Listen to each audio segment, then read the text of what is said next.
Yo, Rob here from Showdown, and today we are doing Anime Gauntlets Part 8. Again, if you guys want to send over gauntlets, make sure you send them in my Discord. The link is going to be in the description. And if you want credit for your gauntlets, make sure to include your tags on the gauntlets as well. Just because I have a lot of gauntlets I'm trying to go through, and sometimes I don't even remember where I'm getting these gauntlets from. Make sure you guys put that tag, and let's go. Alright, first up we got a One Piece Gauntlet. We got Kizaru running the gauntlet. We know he has a light devil fruit. Let's go. Round 1, he's going up against Basil Hawkins, and Hawkins is losing here. Hawkins has a very unique devil fruit. We know that his straw ability allows him to create giant straw men. It allows him to use outside people as straw men, so if he gets hit, they end up taking the damage. He's able to turn his sword into a straw and then revert it back mid-battle, so it allows him to be a very tricky swordsman as well. But when we're talking about Admiral Kizaru, Hawkins has no shot. He's way too fast, he's way too powerful. We've seen him fight opponents that are way beyond Hawkins' level, so I'm just gonna put it out there, Hawkins loses. In round 2, he's going up against Crocodile. Now, we have no idea what Crocodile is looking like in the New World, but based on what we've seen Crocodile to look like during the Marineford War,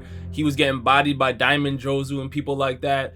Kizaru would actually end up slapping Crocodile for me as well. I have no idea how he's looking in the New World though, so maybe New World Crocodile can hang, but right now Kizaru is winning. We're moving on to round 3, and this is Cracker from Whole Cake Island. We know that Cracker is one of the sweet generals of Big Mom's camp. If Luffy and Tankman was able to defeat Cracker, Cracker has no shot against Kizaru, because we all know that Tankman is not enough for Kizaru. We know the haki is elite. We know the durability of that technique was insane. We know it's one of those Gear 4 type of techniques that Luffy was using, but Gear 4 is not enough for Kizaru. We're going to need a little bit more haki. We're going to need that advanced real haki that Luffy has now just learned in Wano to deal with somebody like Kizaru. Cracker has nothing in his game that showed that against Tankman Luffy. Kizaru is moving on to round 4, and this is where I think he loses. We have Dark King Rayleigh. Now, I know a lot of you guys are going to say, well, Rob, that's old Rayleigh. I'm not sure if old Rayleigh can really hang with Kizaru now, and I am not a part of that camp. I believe that Rayleigh, even in his old age,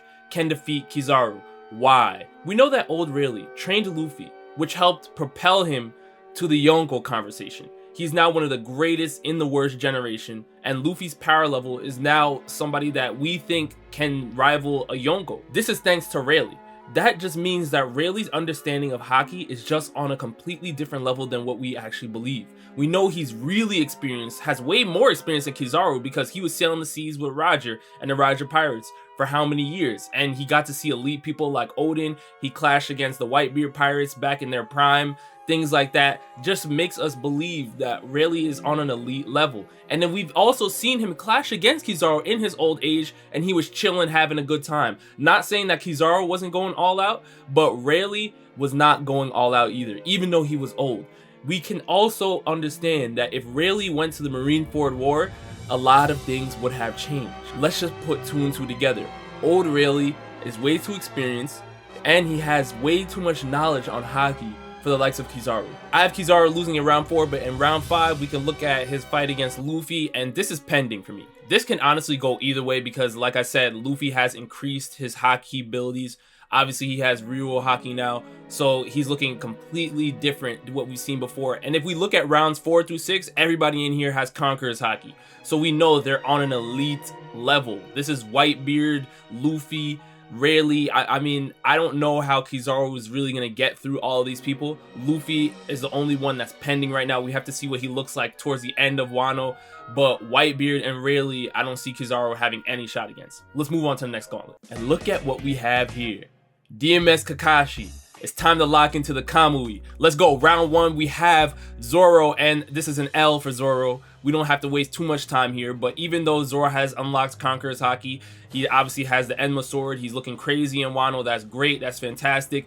All it takes is Kamui. All it takes is Kakashi to go into the Kamui dimension, in and out of it. We already know that he has a Susanoo. We can see in the photo right here, the Susanoo's behind him, so we know which type of form we're dealing with. I'm telling you right now, Zoro is getting packed up. We're going on to round 2. First of all, this makes absolutely no sense. Why is Hisoka ahead of Zoro? I don't get it. I don't understand it, because Zoro would clap Hisoka, but Bunji Gum is no fun against Kakashi. He's getting squashed. We already know what type of time DMX Kakashi is on. He was boxing with the likes of Kaguya, and his Susanoo was looking on an elite level. He can throw Kamui shurikens. He can do Kamui lightning blade. These things are things that Hisoka has no answer for at all. Moving on to round 3, and this is where it gets very, very tricky for me, because on a power level, Saitama in theory should be winning, but when it comes to hacks and abilities, DMS Kakashi can switch in and out of dimensions. How is Saitama dealing with that? We have no idea. But if Saitama's able to catch Kakashi in a melee confrontation, Saitama's winning. So it really comes down to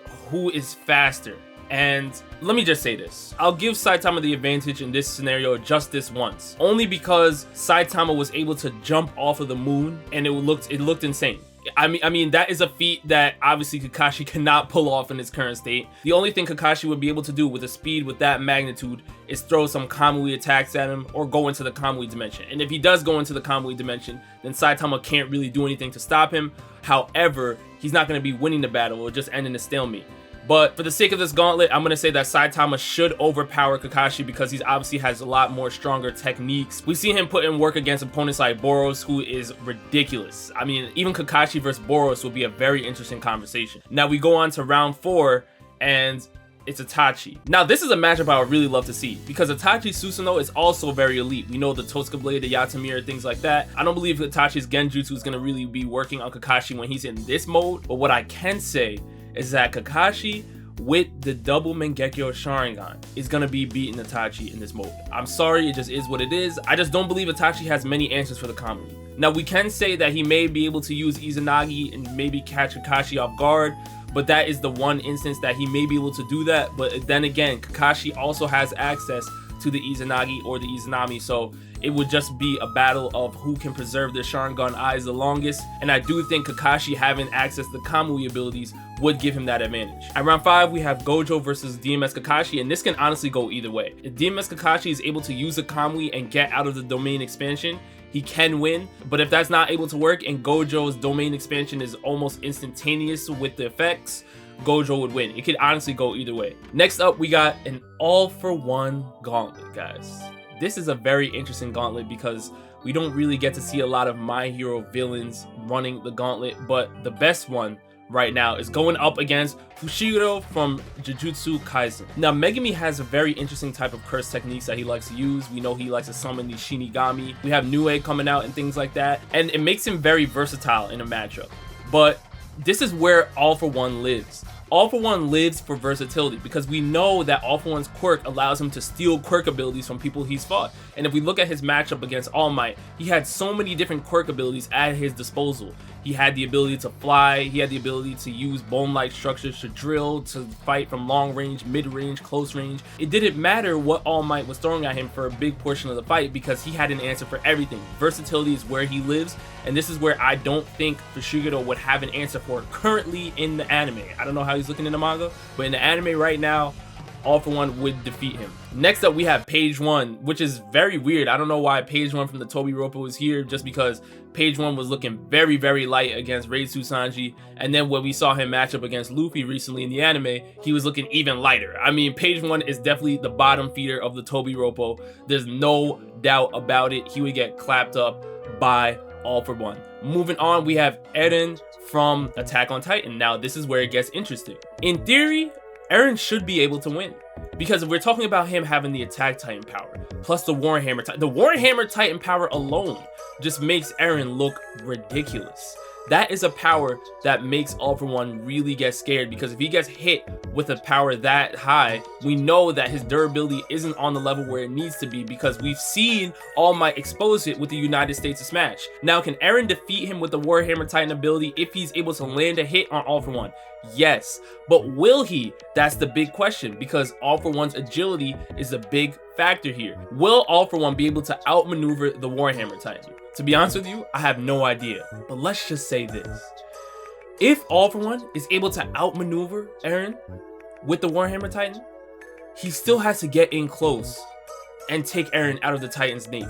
And do I think he can do that? I'm gonna say no. I just believe that Eren has too much experience in his Titan forms for All For One to really get in close to take him out of the Titan ape, but I do think that All For One's versatility would make the matchup a little bit harder than we think it will be. Going into round 4, we have Chairman Netero matched up against All For One, and I'm going to go with Chairman Netero. In a previous debate, I had Netero over All Might, and we know that All Might was able to expose one of All For One's biggest weaknesses, and that is just straight brutal strength.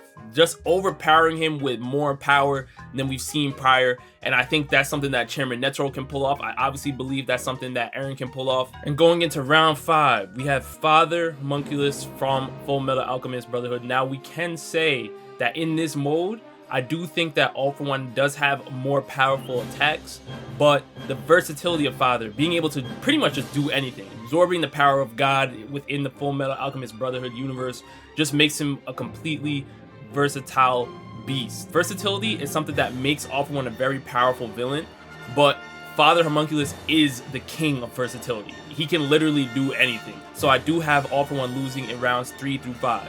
Let's keep going. Alright, so going into this next gauntlet, I want to give a shout out to these 2 Discord users. Thank you guys so much for taking the time to make some cool gauntlets, but this is going to be a gauntlet with a twist. Let's go right into it. So we have Genos from One Punch Man running the gauntlet. But if you see at the top, there's a condition.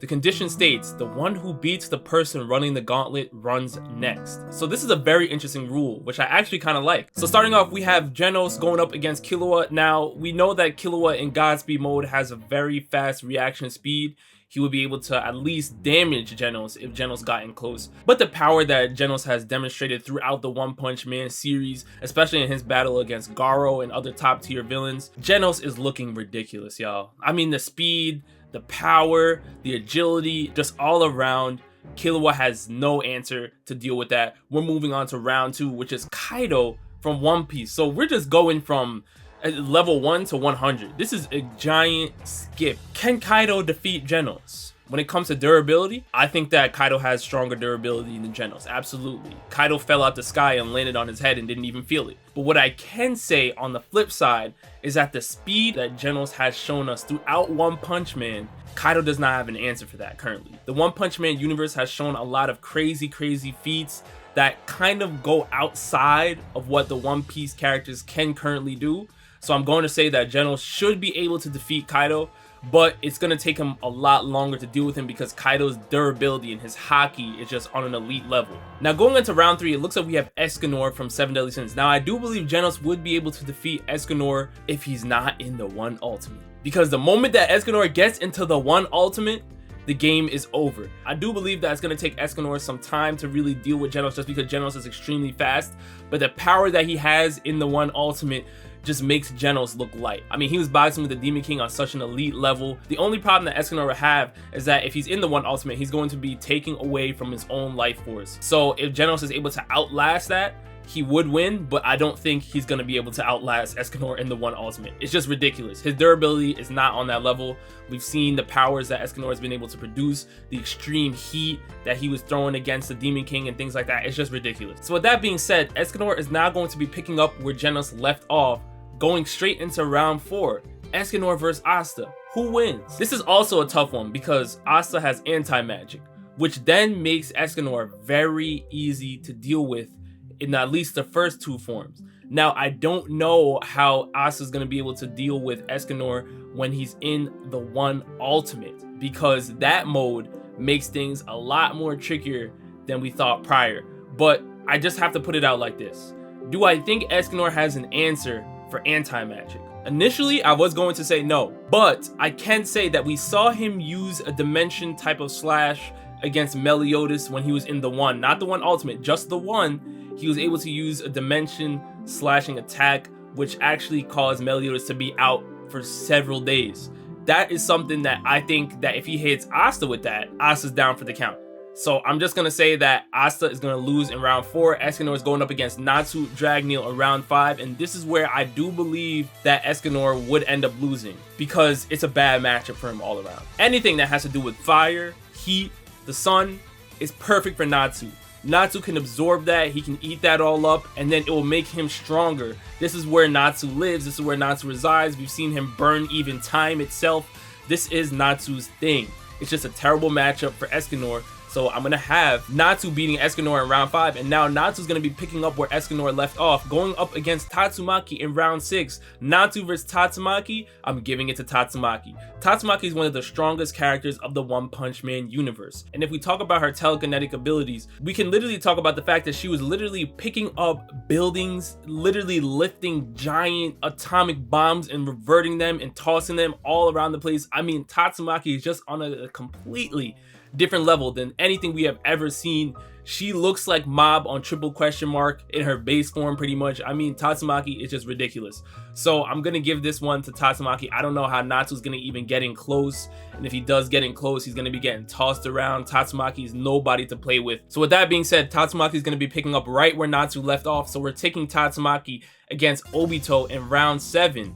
And honestly, Obito loses here. And I know I spoke so highly about the Kamui ability that Kakashi has early on, but against Tatsumaki, I just don't think that's going to be really effective. I mean, Tatsumaki is somebody that excels at long range fights. Even if we have Obito getting the 10 tails to throw some crazy tail beast bombs at Tatsumaki, Tatsumaki can literally stop it right where it is and then return it back to him. There's a lot of crazy things that Tatsumaki can do. The only thing that Obito would be able to do is use the Kamui, go into the Kamui dimension, and then try to pop out and get in close on Tatsumaki. If he's able to do that, he can defeat her, but it's going to be very, very tough for him to do it because she can really control almost everything that he throws at her. So I'm going to have Tatsumaki beating Obito in round 7, and then going up against Meliodas in round 8, and this is where Tatsumaki loses. Tatsumaki has absolutely no answer for Meliodas. Full counter, revenge counter, all of these things would make Tatsumaki be very compromised in this situation.